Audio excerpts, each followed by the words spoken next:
দেখো তো আজকে তোমাদের লেকচার ডেমনস্ট্রেশনের ক্লাসটা শুরু করার আগে কিছু ইনফরমেশন তোমাদেরকে দিয়ে দিচ্ছি। যেভাবে আমরা প্রত্যেকদিন প্রথমে ইনফরমেশনগুলো তোমাদের সামনে তুলে ধরার চেষ্টা করি, তারপরে আমরা ক্লাস শুরু করি। তো আজকেও তোমাদেরকে যে জিনিসটা বলার সেটা হচ্ছে কি, দেখো, আহ, প্রথমে যে জিনিসটা আমরা আগের দিন ক্লাসে আলোচনা করেছিলাম, যে তোমাদের 2025 সালের যে পরীক্ষার বিষয়টা কি পর্যায়ে চলছে। তো এইটুকু তোমাদেরকে বলতে পারি যে তোমাদের ভয় পাওয়ার কিছু কারণ নেই। কারণ যারা যারা তোমরা পরীক্ষায় বসেছিলে বা তোমরা 9-10-এ যারা আছো, যারা তোমরা ডকুমেন্ট ভেরিফিকেশনের জন্য ডাক পেয়েছিলে, তোমরা পজিটিভ থাকো। তোমাদের যে রিক্রুটমেন্ট প্রসেস সেটা কিন্তু অনগোয়িং। ওকে। এবং যারা 11-12-এ অলরেডি কাউন্সিলিং করে ফেলেছে বা যারা কাউন্সিলিং করবে তাদের জন্য অনগোয়িং প্রসেস চলছে। আমি কিছু জিনিস তোমাদের প্রমাণস্বরূপ দেখাই, দিলে তোমরা আরও ভালো করে বুঝতে পারবে। কারণ ইতিমধ্যে তোমরা জানো যে বিভিন্ন মাধ্যমে বিভিন্ন প্রকার নেগেটিভ চলছে আর কি। তো তারা নিজের মতন করে বিভিন্ন প্রকারের তথ্য উপস্থাপন করছে, তো সেগুলোকে কর্ণপাত করার দরকার নেই। কারণ এইগুলো তোমাদেরকে কিন্তু প্রিপারেশানকে অনেকটাই পিছিয়ে দেবে। তো যাই হোক, আমি সেই জিনিসগুলো নিয়ে তোমাদেরকে বলছি। তার আগে তোমাদেরকে দেখিয়ে দিই, যেহেতু আমরা প্রিপারেশান নিচ্ছি ওয়েস্ট বেঙ্গল স্কুল সার্ভিস কমিশনের, তো তার জন্য দেখো একটা বড় পরিবর্তন এসছে। তোমরা জানো, তোমাদেরকে জানানো হয়েছে নতুন চেয়ারম্যান জয়েন করেছেন আজকে। ঠিক আছে। তো শুভ্র চক্রবর্তী, আইএএস। তো সেক্ষেত্রে আশা করি যে টালমাটাল অবস্থা চলছিল সেই টালমাটাল অবস্থাটা অনেকটা কাটবে। কারণ বর্তমান সিচুয়েশন কি হয়ে রয়েছে সেই জিনিসগুলো বোঝার পরে আশা করি উনি ওনার ক্রিয়াকলাপ শুরু করবেন। এবং তোমাদেরকে অনেকে নেগেটিভ বিভিন্ন প্রকার কথাবার্তা বলছে, তো সেগুলো তোমরা একদম কর্ণপাত করা দরকার নেই। তার কারণ হিসাবে আমি এখানে কিছু জিনিস তোমাদেরকে বলছি। দেখো, তোমরা জানো যে ওএমআর পাবলিশড হয়েছে। ওএমআরটা মূলত পাবলিশড হয়েছে এই কারণে, কারণ টেন্টেড নন টেন্টেডকে আইডেন্টিফাই করে তাদের থেকে টাকা যাতে করে আদায় করা যায়। এবং তার নোটিশও অলরেডি পাবলিশড হয়েছে, তোমরা দেখতে পারো। দেখতেই পাচ্ছ তোমরা যে যারা টেন্টেড ক্যান্ডিডেট তাদের কাছ থেকে গভর্নমেন্ট টাকা নেওয়ার জন্য বিভিন্ন পদক্ষেপ শুরু করছে আর কি। এবং এটা অ্যাকর্ডিং টু সুপ্রিম কোর্টের অর্ডার অনুযায়ী। ঠিক আছে। তো এটা সার্কুলেট, মানে এই যে নোটিশ সার্কুলেট হয়েছে, তো অতএব তোমরাও দেখতে পাচ্ছ। ঠিক আছে। এবং যেটা তোমাদেরকে পজিটিভ থাকার জন্য বলছি এই কারণে, কারণ তোমরা জানো যে 4 তারিখ নতুন গভর্নমেন্টের যে সূচনা পর্ব আমরা দেখতে পাই। তো তার পরবর্তীকালে 7 তারিখে দেখো একটা নোটিশ জারি হয়েছে, তোমরা অলরেডি দেখেছো, তোমাদের গ্রুপে দেওয়া হয়েছে। এই 7 তারিখ হচ্ছে কি, দেখো, West Bengal board of secondary education জারি করেছে। এটা মূলত যারা কাউন্সেলিং যাদের হয়ে গেছে তাদের পুলিশ ভেরিফিকেশনের নোটিশ, এবং তাদের প্রত্যেকের হচ্ছে কি নাম দেওয়া রয়েছে, এবং পুলিশ ভেরিফিকেশনের ফর্মটাও তারা ডাউনলোড করে অলরেডি তারা পুলিশ ভেরিফিকেশনের পর্যায়ে রয়েছে। অনেকে পুলিশ ভেরিফিকেশন করে নিয়েছে। এবং তোমরা জানো আফটার পুলিশ ভেরিফিকেশান ওরা কিন্তু হচ্ছে কি তোমার মেডিকেলের জন্য যাবে, মেডিকেল চেক আপ। ঠিক আছে, মেডিকেল টেস্ট আর কি। তো এই প্রসেসগুলো কিন্তু অনগোয়িং। অনেকে মেডিকেল টেস্ট কমপ্লিট করে ফেলেছে, অনেকে পুলিশ ভেরিফিকেশান কমপ্লিটের পথে, অনেকে করে ফেলেছে, অনেকে করছে। এবং এই প্রসেসগুলো কিন্তু অনগোয়িং, তাই না? এই প্রসেস কিন্তু অনগোয়িং। এবং তোমরা দেখতে পাচ্ছ যে প্রত্যেকের ক্ষেত্রে এখানে হচ্ছে ডেট অফ ভেরিফিকেশান, মানে তোমরা জানো যে এই যে সেকেন্ডারি আমাদের বোর্ড রয়েছে, ঠিক আছে, West Bengal board of secondary education, এখানে গিয়ে তারা কিন্তু রেকমেন্ডেশন লেটার নিয়ে আসছে, তাই না? মানে যারা হচ্ছে কাউন্সিলিং করছে তারা গিয়ে এখান থেকে রেকমেন্ডেশন লেটার নিয়ে আসার পরে তারা পুলিশ ভেরিফিকেশানে যাবে। তারপরে তারা তোমার হচ্ছে কি হেলথ, মানে মেডিকেল টেস্টে যাবে। সেখান থেকে তোমরা জানো যে এগুলো হয়ে যাওয়ার পরে তারা কি পাবে না, জয়েনিং লেটার পাবে। ওটা হচ্ছে 3 মাস ভ্যালিড থাকবে, তাই না? তো মানে না, 1 মাস থাকবে। আর এই যে রেকমেন্ডেশন লেটার, এটা 3 মান্থ তাদেরকে দিয়েছে কি ভ্যালিড। মানে রেকমেন্ডেশন যেটা লেটার দিচ্ছে তোমার মূলত হচ্ছে কি West Bengal board of secondary education, এরা কিন্তু 3 মাসের একটা ভ্যালিডিটি দিয়ে রেকমেন্ডেশন লেটার দিচ্ছে। তার আন্ডারে এই প্রসেসটা করার পরে তারা কিন্তু তার নিজস্ব চয়েস করা যে স্কুলে গিয়ে জয়েন করবে। তো ওতে এই প্রসেসগুলো যেহেতু অনগোয়িং চলছে, তাই না, তাহলে এতটা তোমাদের ভয় পাওয়ার কিছু কারণ নেই। তো জাস্ট আমি তোমাদেরকে দেখাচ্ছি এই কারণে, কারণ বর্তমানে তোমরা বিভিন্নভাবে তোমরা জানো যে একটা পরিস্থিতি জটিল হওয়ার শুরু করেছে, এবং হওয়াটা স্বাভাবিক। তার কারণ হচ্ছে কি, তোমরা এটাও জানো যে মূলত হচ্ছে কি বিভিন্নভাবে একটা নেরেটিভ তৈরি করা হচ্ছে, এবং সেটা তৈরি হওয়াটা স্বাভাবিক, কারণ বিভিন্নজন বিভিন্ন তাদের একটা দাবি দাওয়া রয়েছে। ঠিক আছে, আমি বলবো না যে তারা যেটা বলছে সেটা অন্যায়, কারণ মানে প্রত্যেকটা স্তরের মানুষ কিন্তু একটা নির্দিষ্ট পর্যায়ে গিয়ে তারা কিন্তু সাফার হয়েছে। ঠিক আছে, সেটা হতে পারে টেন্টেড যারা মানে নন টেন্টেড যারা টিচার তাদের থেকে শুরু করে বর্তমানে যারা ফ্রেশার্স রয়েছে, যারা ভালো নাম্বার পেয়েছে, 60-60ও অনেকে পেয়েছে, তা সত্ত্বেও তারা নট কল ফর ভেরিফিকেশান। তো প্রত্যেকের একটা দাবি রয়েছে, প্রত্যেকের দাবি অনুযায়ী কেউ বলছে পরীক্ষা বাতিল হোক, কেউ বলছে যে তোমার নিউ ভ্যাকেন্সি অনুযায়ী, মানে আপডেটেড ভ্যাকেন্সি অনুযায়ী রিক্রুটমেন্ট করা হোক।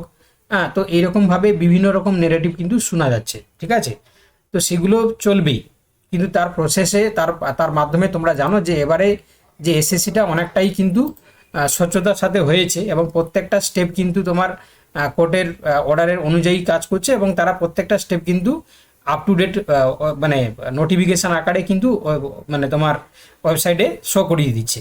তো এই জন্য আমি তোমাদেরকে বলবো যে তোমাদের যে প্রিপারেশান বা তোমাদের যে প্রস্তুতি, সেটা কোনোভাবেই তোমরা মানে থামিয়ে রাখো না। ঠিক আছে, কন্টিনিউভাবে করো, কারণ আমরা যদিও একটাও ক্লাস বাদ দিচ্ছি না, তোমাদের দিক থেকেও বলবো যে তোমরাও এই সমস্ত জিনিসে বেশি কর্ণপাত না করে তোমাদের কাজগুলো তোমরা করে নাও। ঠিক আছে, কারণ তোমরা জানো যে যখন অনগোয়িং প্রসেস শুরু হবে না, তখন কিন্তু পরপর করে চলবে। ঠিক আছে, আর এটা যেহেতু হচ্ছে কি তোমার সুপ্রিম কোর্টের রায় ছিল যে নতুন করে পরীক্ষা নিতে হবে। হ্যাঁ, রাজ্য সরকার একটা ভুল করেছিল যে নতুন পুরাতন সবাইকে পরীক্ষায় বসতে দেওয়া, তবে যেহেতু পরীক্ষা গেজেট অনুযায়ী হয়ে গেছে, আর তোমরা হয়তো বলবে, অনেকে হয়তো বিভিন্নভাবে বলার চেষ্টা করছে, স্যার 10 মার্কসের ব্যাপারটা বলুন, বা হচ্ছে কি তোমার যেটা কি বলে, যেটা হচ্ছে কি তোমার এক্সপায়ারি প্যানেল নিয়ে বলুন। তো দেখো, এই যে এক্সপায়ারি প্যানেল নিয়ে যেটা বলার, সেটা হচ্ছে অলরেডি সুপ্রিম কোর্ট অলরেডি পুরো প্যানেলটাকেই ক্যান্সেল করেছে, তো সেটার প্রসঙ্গ আসছে না। এবং সেখান থেকে যারা নর্মালিভাবে আইডেন্টিফাইড হয়েছে টেন্টেড বোর্ডে, তাদের জন্য তো শাস্তির ব্যবস্থাও করা হয়েছে, দেখতে পাচ্ছ, টাকা ফেরতের। তো মনে হয় যে এই যে অনগোয়িং প্রসেসে ওই দুটো এফেক্ট পড়বে বলে আমার মনে হয় না। তবে একটা জিনিস এইখান থেকে কনফার্ম, যেহেতু নতুন সরকার প্রতিশ্রুতি দিয়েছিল যে সবার জন্য তারা কাজ করবে, তো সেই জন্য নিউ ভ্যাকেন্সি মানে নিউ এসএলএসটি, যেটা এসএলএসটি 3, এটা কিন্তু খুব তাড়াতাড়ি আসবে। ঠিক আছে, খুব তাড়াতাড়ি মানে হচ্ছে কি তোমরা মানে এই যে রিক্রুটমেন্ট প্রসেসটা কমপ্লিট না হতে হতেই একটা কিন্তু নোটিফিকেশান আসার মানে প্রবল হচ্ছে কি সম্ভাবনা কিন্তু দেখা যাচ্ছে। ঠিক আছে, তোমরা একটু যদি টেকনিক্যালি ভাবো, হ্যাঁ, আমার কথা হয়তো কারোর হয়তো অবাস্তব মনে হতে পারে, কিন্তু আমি দূরদর্শী ভাব দিয়ে যদি দেখি, তাহলে সেক্ষেত্রে একটা কিন্তু ভাবনা আসছে যে সবাইকে শান্ত করাতে গেলে বর্তমান যা সিচুয়েশান তৈরি হয়েছে, তো একটা বড় ধরনের ভ্যাকেন্সি নিয়ে যদি নোটিফিকেশান আনা হয়, তাহলে কিন্তু এই প্রসেসটা মানে অনেকটাই হচ্ছে কি এই জটিলতা অনেকটাই কাটবে। তো সেই জন্য হচ্ছে কি আমার মনে হচ্ছে, তোমরা জানো যে আজকে গ্রাম পঞ্চায়েতের যে বিভিন্ন পদের জন্য যে রিক্রুটমেন্ট প্রসেস, তার প্রসেস শুরু করার কথা জারি হয়েছে। তো সেই জন্য এসএলএসটি 3 কিন্তু হচ্ছে কি তোমার আসবে, এবং এবারে বেশি আসবে এই কারণে, কারণ তোমরা জানো যে মাদ্রাসা বোর্ড বলে কিছু রাখা হলো না, তাই না, মাদ্রাসা তুলে দেওয়া হলো আর কি। মাদ্রাসা বোর্ড মানে তুলে দেওয়া হলো, এই মানে এটা ভাবার দরকার নেই যে ওদের স্কুলগুলো বন্ধ হয়ে যাবে, তা নয়। এটা সম্ভবত হচ্ছে কি স্কুল সার্ভিস কমিশনের আন্ডারেই সমস্ত স্কুলগুলোকে এনে নেওয়া হবে। ফলত কি হবে, একটা জেনারেল ভ্যাকেন্সি তৈরি হবে, তো সেই ভ্যাকেন্সিটা অনেকটাই বাড়বে, এবং এসএলএসটি 3 হিসাবে নতুনভাবে নোটিফিকেশান জারি হবে, এবং সেখানে এরকম 10 মার্কস বলে কিছু থাকবে না। ঠিক আছে, এবারে তোমরা এখানে বলবে যে স্যার আপনি সবই বলছেন, আমরা সবই বুঝলাম, কিন্তু এবারে যারা মানে যারা নন টেন্টেড টিচার যারা হচ্ছে কি চান্স পেলেন না, তাদের কি হবে? হয়তো তাদেরকে মানে এক্সট্রা কিছু ভাবে তাদেরকে নিয়ে হয়তো ভাববে। ঠিক আছে, সেরকম একটা পরিকল্পনা হয়তো করতে পারে, কিন্তু যারা এই এই যে তোমার 2025-এ যারা আসতে পারেনি, তারা কিন্তু নেক্সটের জন্য প্রস্তুতি তারা কিন্তু শুরু করবে। ঠিক আছে, এটা কিন্তু আমার পরিষ্কার ধারণা থেকে মনে হচ্ছে। ঠিক আছে, আমি জানি না তোমরা আমার সাথে একমত হবে কিনা। তো বিভিন্নভাবে অ্যানালাইসিস বা বিভিন্নভাবে পর্যালোচনার মাধ্যমে এই জিনিসটা কিন্তু আমার মনে হচ্ছে, আমি সংক্ষেপে বলার চেষ্টা করলাম। আশা করি তোমরা সবাই বুঝতে পারলে, তাই তো? সবাই বুঝতে পারলে তাই তো, যে জিনিসটাকে আমি বলার চেষ্টা করলাম। তো এই জন্য তোমাদেরকে সবাইকে বলছি যে 2025 রিক্রুটমেন্ট প্রসেসে কোনো বাধা বিঘ্ন তৈরি হবে না, এটা অনগোয়িং প্রসেস ভাবে নর্মালাইজ করে করার চেষ্টা করবে, এবং এটা যাতে বেশি বিদ্রোহের আকার না ধারণ করে তার জন্য এসএলএসটি 3 হচ্ছে কি তোমার নিয়ে এসে একটা বড় ভ্যাকেন্সি দিয়ে সেটাকে নিউট্রালাইজ করার চেষ্টা করবে বর্তমান রাজ্য সরকার। ঠিক আছে। আর আর যেটা বললাম কি, এই যে 10 নাম্বার ব্যাপারটা যেহেতু হচ্ছে কি গেজেট আকারে পরীক্ষা নেওয়া হয়ে গেছে, এবং সেটা তোমার হচ্ছে কি কাউন্সিলিংয়ের স্টেজে কিছু রয়েছে, কিছু পুলিশ ভেরিফিকেশনের রয়েছে, কিছু হেলথের মানে তোমার মেডিকেল চেক আপে রয়েছে। তো এই জন্য হচ্ছে কি, এবং আরেকটা জিনিস তোমাদেরকে দেখাতে ভুলে গেছি, তোমাদেরকে দেখিয়ে দিচ্ছি, এটা দেখলে আরও তোমরা কনফার্ম হবে যে কেন আমি বলছি। ঠিক আছে, এই জিনিসটাও তোমরা দেখো, যে দেখো এই যে জিনিসটা দেখতে পাচ্ছ তোমরা, দেখো এই জিনিসটা এটাও কিন্তু অনেকটাই এভিডেন্স দেয়। ঠিক আছে, এটা কি বলে দেখি, যে দেখো যে verification of the vacancy position before allowing joining of newly appointed candidate, এটা কে জারি করেছে? দেখো, office of the district inspector of the তোমার নদিয়া। ঠিক আছে, তো এখানে দেখো ডিআই অফিস থেকে একটা মানে নোটিশ জারি করা হয়েছে নদিয়াতে, যে যারা নিউলি অ্যাপয়েন্টেড হচ্ছেন যে সমস্ত টিচার, তাই না, কারণ তারা বুঝতে পারলে যে রেকমেন্ডেশন লেটার পাওয়ার 3 মাসের মধ্যে পুলিশ ভেরিফিকেশন মেডিকেল করাতে হবে, তারপরে হচ্ছে তারা তারপর জয়েনিং লেটার পাবে।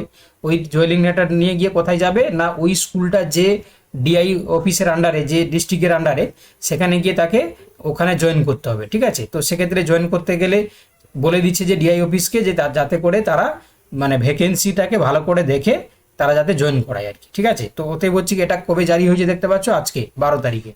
ওকে, তো ওতে বলছি এই জিনিসগুলোকে যদি আমরা এক সূত্রে বাঁধার চেষ্টা করি বা একটা সিকোয়েন্সে যদি আনার চেষ্টা করি, তাহলে পরিষ্কার তোমরা বুঝতে পারছো যে the process of the 2025 recruitment is ongoing, তাই না? তাহলে এটা কিন্তু চলছে, এই প্রসেসটা কিন্তু অনগোয়িং চলছে, তো এটা কোনোভাবেই থেমে নেই।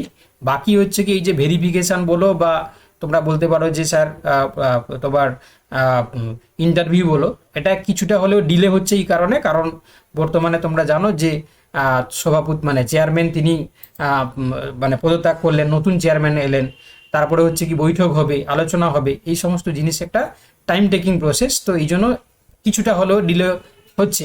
তো সেক্ষেত্রে বাকিটা কিন্তু যখন শুরু হবে সেটা নর্মালাইজড হয়ে যাবে।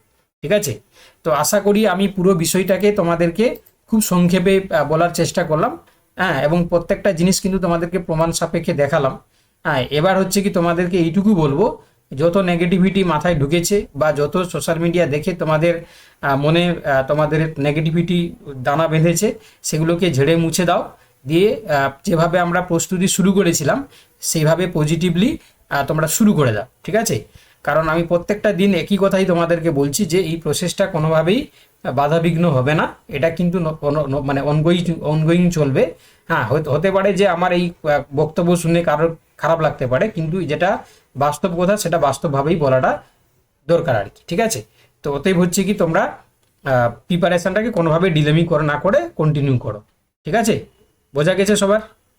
একটু সিসি বলে লিখো, আজকে মূল বক্তব্যটা তোমরা সবাই বুঝতে পেরেছো, তাই তো?